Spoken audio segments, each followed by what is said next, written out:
Bonjour amis, je veux vous parler de la voiture Mitsubishi Lancer. Aujourd'hui, nous vous présentons une voiture spécifique, assez originale et pas particulièrement accrocheuse. Le modèle Lancer est une voiture culte, mais seulement s'il porte le nom Evo. Cependant, la Lancer compacte sans Evo dans son nom mérite également l'attention. L'habitacle de la voiture est si simple que même à l'époque de sa production, chaque constructeur avait plus d'imagination. Pour ceux qui apprécient la simplicité, il n'y a pas de meilleur tableau de bord dans ce segment. À première vue, la voiture semble dépourvue d'équipement. Mitsubishi n'offrait que le strict minimum sous forme d'airbag, de vitres et de rétroviseurs électriques et de climatisation, généralement manuels.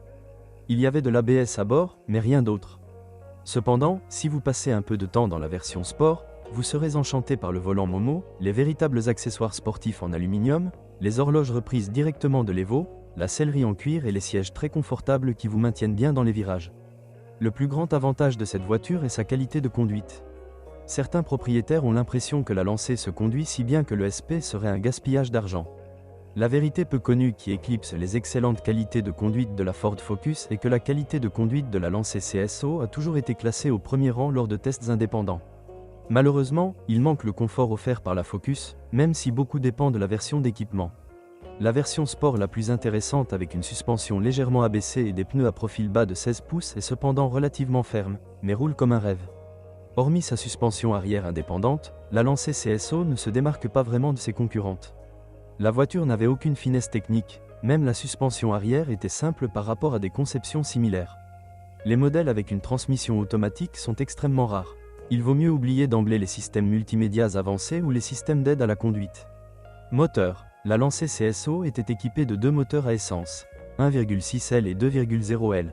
Le marché européen ne proposait pas de modèle avec un moteur de 1,3 litres, mais celui-ci ne convenait pas à cette voiture. Même le moteur 1.6 de 98 chevaux ne mérite pas d'être pris en considération en raison de ses faibles performances et de sa consommation de carburant non inférieure à celle du moteur 2.0. De plus, il est plus sujet aux échecs. C'est pourquoi je décris le meilleur des moteurs Mitsubishi, le 2.0 DOHC de 135 chevaux. La marque ne proposait pas de moteur diesel et c'est une autre raison de la faible popularité du modèle en Europe. Le 2 litres est le seul moteur qui mérite d'être pris en considération, et il est préférable de le combiner avec la version sport. Malgré sa puissance objectivement faible, la Lancer légère, pesant un peu plus de 1200 kg, se comporte presque comme une GTI. Avec une utilisation habile du moteur, qui aime une plage de régime plus élevée, vous pouvez conduire cette voiture très vite et la boîte de vitesse à 5 rapports à pas court offre également une excellente flexibilité pour les 176 Nm de couple disponible uniquement à 4500 Tr min. La consommation moyenne catalogue de ce moteur est de 6,5 litres 100 km, mais on peut facilement descendre à 8 litres 100 km, en conduite normale bien sûr. Qu'est-ce qui est cassé? Dans l'ensemble, rien ne va mal avec la Lancer CSO. Il est si bien fait qu'il est difficile de parler de défauts typiques. Le moteur, étroitement lié à celui installé dans la variante Evolution, ne présente aucun défaut de conception et n'est pas aussi exigeant. Le matériel est comme dans les voitures japonaises typiques de l'époque, très fiable.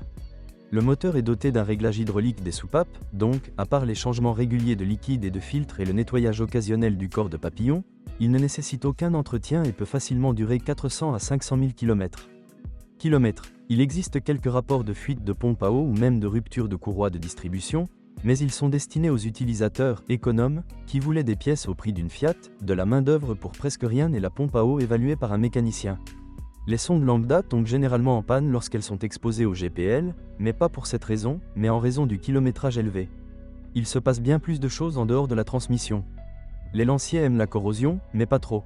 Comme les Honda de cette période, les Mitsubishi avaient également une très fine couche de peinture de mauvaise qualité, vous pouvez donc vous attendre à de nombreuses rayures et corrosions visibles à ces endroits. De plus, il est rare que la Lancer CSO soit disponible dans une très belle couleur, il n'y a donc pas de quoi s'inquiéter. Dans le châssis, ce sont principalement les composants consommables qui tombent en panne. Il y a du jeu dans la crémaillère et la suspension arrière grince, ce qui a été amélioré après le lifting de 2005. Il arrive également qu'après l'installation d'un système à gaz ou après une utilisation prolongée, la suspension arrière se stabilise. Par conséquent, la vue de la Lancer avec son avant légèrement surélevé n'est pas contre nature.